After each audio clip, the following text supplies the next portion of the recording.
Bom, primeiro que o Instituto é uma organização sem fins lucrativos, que tem a missão de apoiar a formulação, avaliação, implantação de políticas públicas para a melhoria da qualidade do ar em grandes centros urbanos. E, dentro dessa missão de trabalhar pela melhoria da qualidade do ar em grandes centros urbanos, nós temos duas vertentes.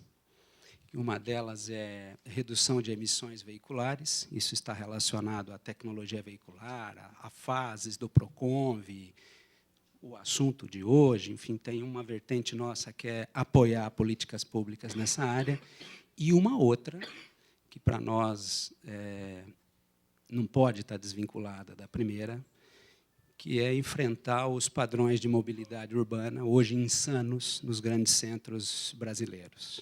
O Brasil já é hoje o 4º mercado mundial de veículos, portanto, é uma ilusão achar que vai enfrentar os problemas derivados de um crescimento de frota em cidades com o desenho que as nossas cidades têm, achar que podemos enfrentar só com tecnologia veicular. Então, por isso que a gente também trabalha nessa outra vertente.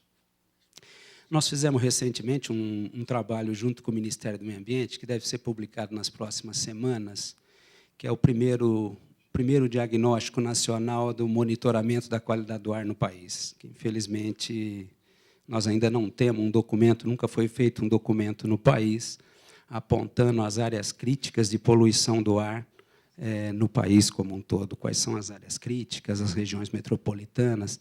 Alguns estados não fazem o monitoramento da qualidade do ar, alguns grandes centros urbanos, outros fazem, mas não publicam os resultados, e outros, como é o caso do Estado de São Paulo, faz esse monitoramento, publica, a sociedade tem acesso, etc. E não é novidade para muita gente que o que esse diagnóstico vai mostrar é que, primeiro, São Paulo não é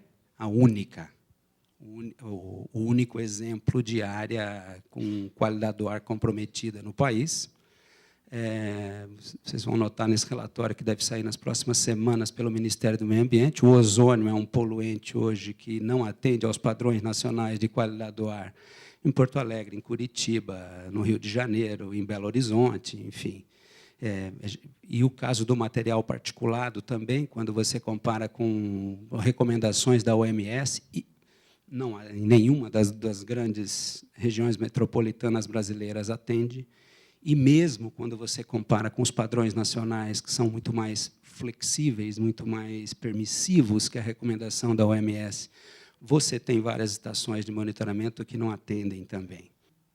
Porque, quando você vai discutir a implantação de inspeção veicular, assim como qualquer outra coisa que vai impor um custo, que o cidadão ou o consumidor vai ter que pagar, isso tem um custo.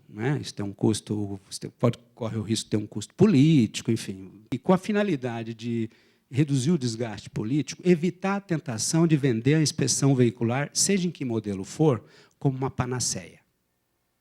Porque pode ser tentado apresentar para o cidadão de que o sujeito vai implantar a inspeção veicular e nós vamos respirar um ar puro, como se estivéssemos numa área não antropizada e não afetada, porque isso não vai acontecer.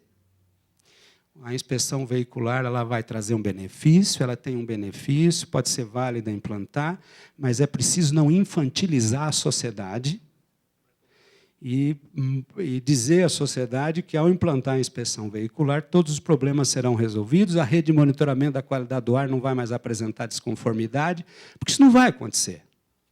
Porque os problemas de qualidade do ar eles são complexos, eles têm diversas fontes, é difícil gerenciar, ele é difícil gerenciar até em países que têm uma estrutura de gestão pública do meio ambiente muito anterior à nossa e mais sofisticada do que a nossa.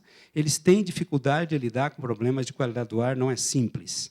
Então, é importante não ter o receio de dizer para o cidadão que ele vai pagar por algo, e aquilo que vai pagar, ele vai estar dando uma contribuição, porque ele tem uma máquina que polui, etc. Ele vai estar dando uma contribuição, mas que não tem a expectativa de que isso vai fazer com que a rede de monitoramento aponte e o problema está resolvido. Nós não podemos baixar a guarda, mesmo que venha implantar a inspeção veicular.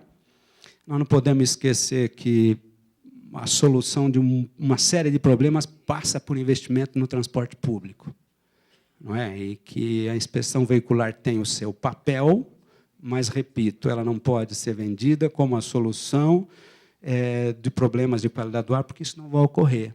E o tomador de decisão que prometer isso para reduzir o custo no político no curto prazo vai pagar um custo elevado daqui a uns anos, porque a rede de monitoramento da qualidade do ar vai continuar mostrando desconformidade.